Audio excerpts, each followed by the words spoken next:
धन्यवाद पाठक जी। अब आपके मित्र हैं श्री श्री कुमार जी। तो पाठक जी ने जो बात कही है उसके अतिरिक्त कोई नई बात कहना चाहे तो श्री कुमार जी से मैं रिक्वेस्ट करूंगा, और उसके बाद श्री अशोक सिंह से मैं अपने विचार व्यक्त करने की रिक्वेस्ट करूंगा, दरखास्त करूंगा। श्री कुमार जी, अगर आप कोई एडिशनल पॉइंट कहना चाहते हैं तो कहिए। कुछ पॉइंट्स है sir.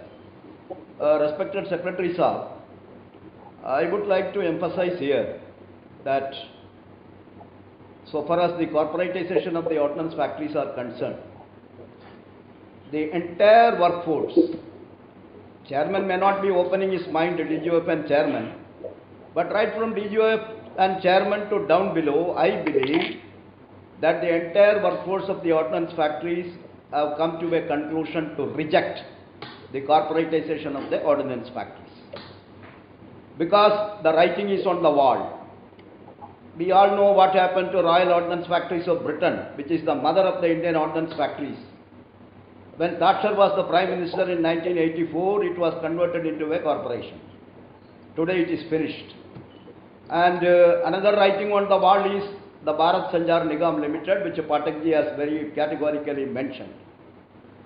And over and above that, in the same announcement when the Finance Minister, in the name of Atmanirbhar Bharat, announced that government has decided to corporatize the ordnance factory, she has also told there will be only 4 PSUs in the strategic sector. Assuming that defense is a strategic sector, there are already under you, there are 9 PSUs. And according to the RFP issued by you for appointing the consultant, you have stated corporation or multiple corporations. So we do not know how many corporations it is going to be. You are already having 9, and even if it is 1, it becomes 10. If it is 5, it becomes 14. Like that it goes on. So which will remain with you? Which will not remain with you? Nobody knows. And government has taken a very clear decision. Public sector will be privatized. And you are, if at all the government, I do not know, today, tomorrow, any time, you know, it is, as Mr. Pathak has told, the power is with you. The government is having majority in parliament, they can decide. That is up to the government. But ultimately, the government themselves have declared a policy that no private sector, no public sector will be there in the government. Maybe 1 or 2, and we do not know which 1 or 2 will remain. This is my first point. And that is why employees are outright rejected this.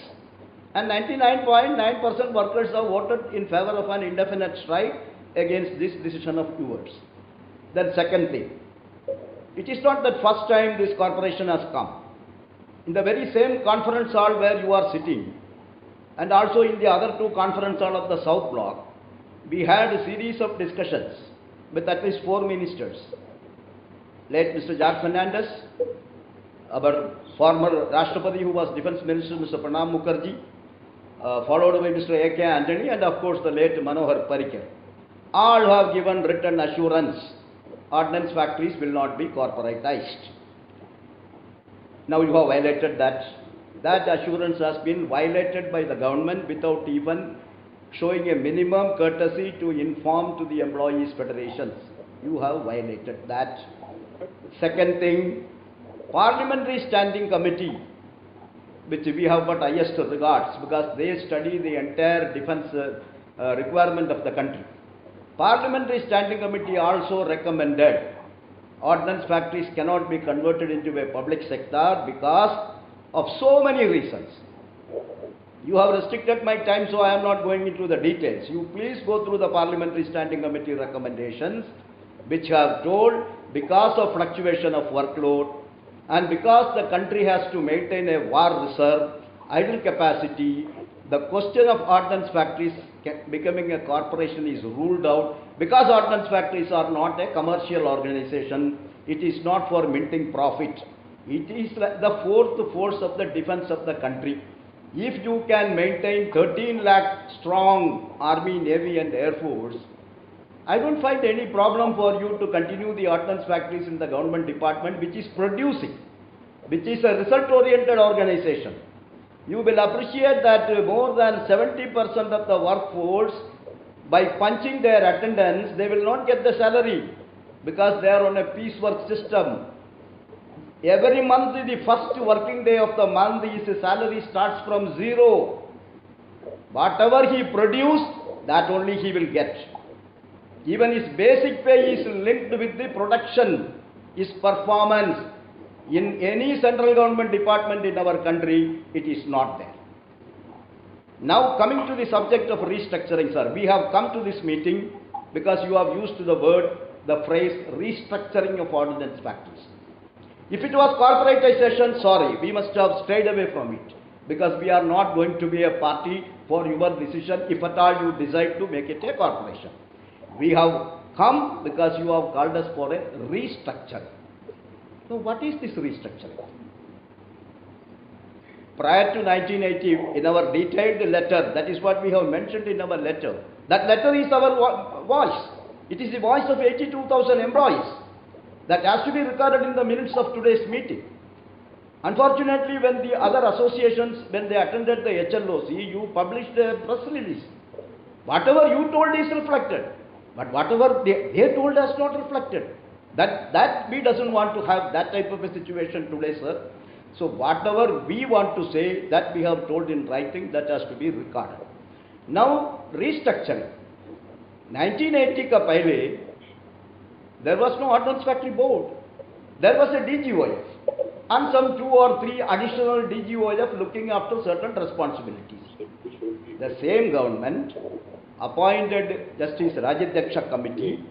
That committee recommended for converting DGOF into an Ordnance Factory Board with the chairman and some members and with a lot of responsibilities and powers. Yes, I do agree. That was 40 years before. We are in 2020. Definitely, a study has to be conducted to suit today's requirement, today's technology, today's modernization, today's requirement of the armed forces, today's change in the management system throughout the world. Definitely. And we are prepared. That is what my President, Mr. S.N. Pathak, has told. Please go for an expert committee. And restructuring is what? Restructuring is for improvement in the existing structure. Restructuring is for betterment. Restructuring is for improving efficiency. Restructuring is for more accountability of the top management of the Ordnance Factory Board.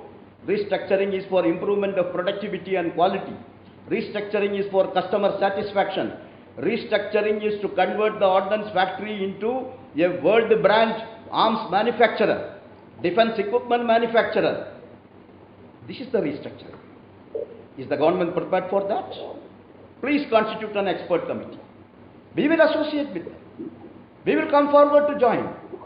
But corporatization is not the solution for that, sir. It cannot be the solution. And I wanted to know from you, you are a very senior administrative officer of this country. I wanted to know from you, I have also completed 42 years as an industrial worker of this organization and working in this federation. I am the leader of your Ministry of Defence Departmental Council, JCM. How many times we must have climbed up and down in the South Block. I am just asking you, with my knowledge with the group of rules and regulations, which rule of the government, which law of the government prevents the government of India to empower the Ordnance Factory Board at par with the public sector? As a government department itself, which rule is going to prevent? You can always empower Ordnance Factory Board. No, there is no rule, there is no act, according to my understanding and knowledge, sir, which prevents you from empowering the Ordnance Factory Board with whatever powers available with the public sector to the ordnance factories. Are we not a war, sir? Kargil, Vijay Divas we have celebrated. Everybody has saluted the Jawans. Tears came in my eyes because I am one of the workers who worked day and night during Kargil crisis. It is we supported the army at that time because we had a war reserve. We supplied everything. It is not Sri Kumar's version. Please go through the records of the Indian Parliament. In the joint session of the Indian Parliament, the late President K.R. Narayanan, in his own voice, he has recorded, he has spoken. It is the ordnance factories which has come to the rescue of the Indian Army to fight the Kargil war. They have doubled their production within a short period. Anybody appreciated us? The nation saluted us. Then, Please go through the statement made by VP Malik, General, the then Army Chief. He told, when no private sector, when no foreign vendors came to the support, when no foreign company was prepared to provide us with armed equipments to fight in such a high terrain, it was the ordnance factories who gave us protective clothing, who gave us battlefield dress, who gave us tent, who gave us tank, who gave us ammunition, who gave us everything. And nobody saluted us on the day of this Kargil Vijay Divas.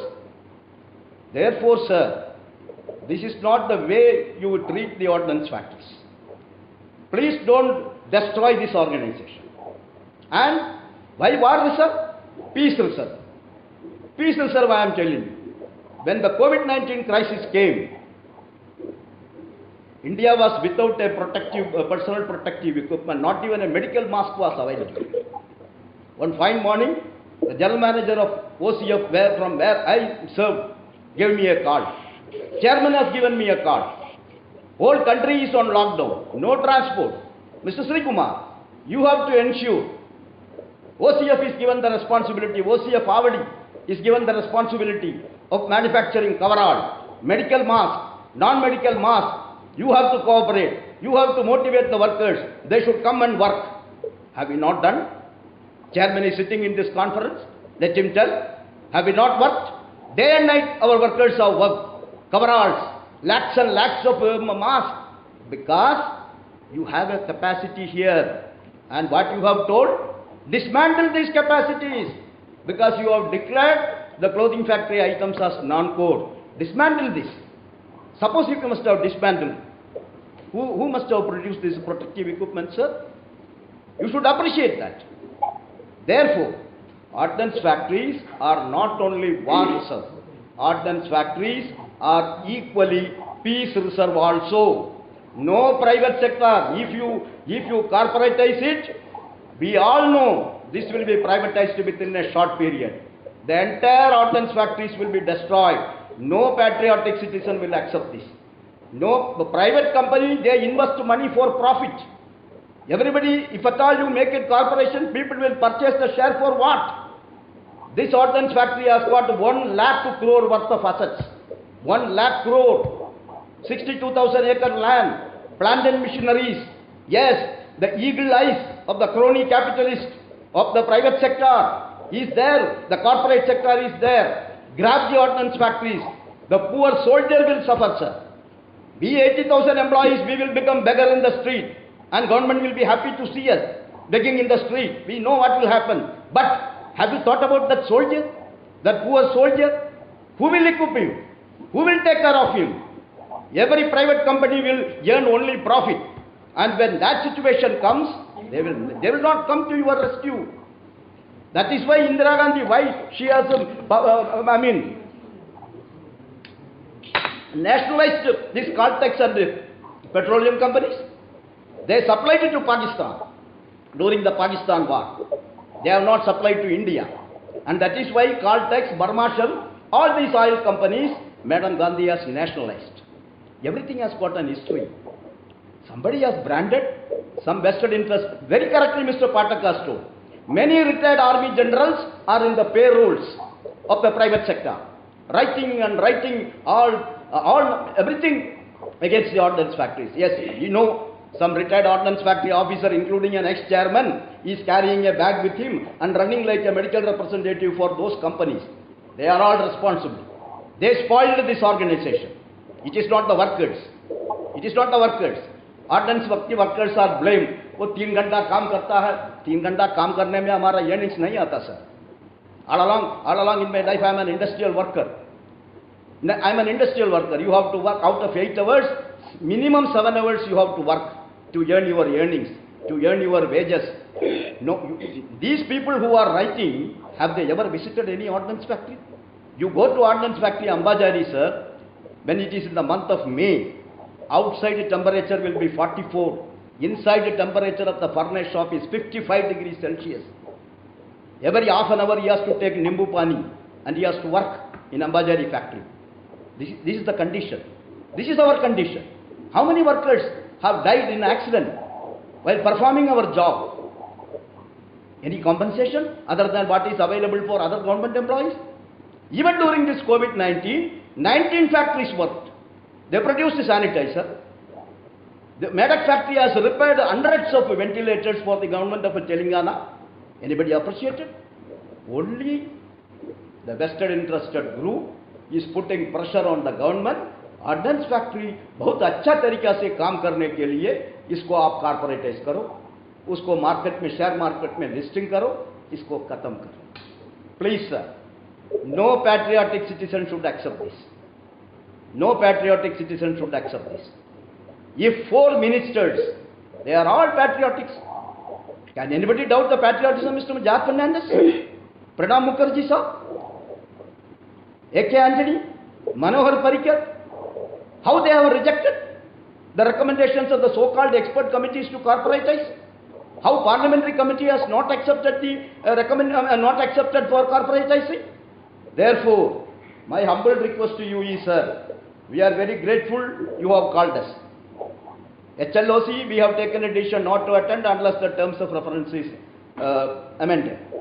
Sir, up to today, 13 representations we have submitted, jointly by AIDF, INDWF and BPMS. SIDRA has also represented.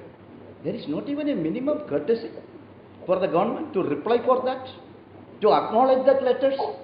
We are all recognized by Government of India after proper membership verification. We have a constituent. Everybody has got their own membership. We are answerable to them. We are not selected by UPSC. We are elected. People vote for us.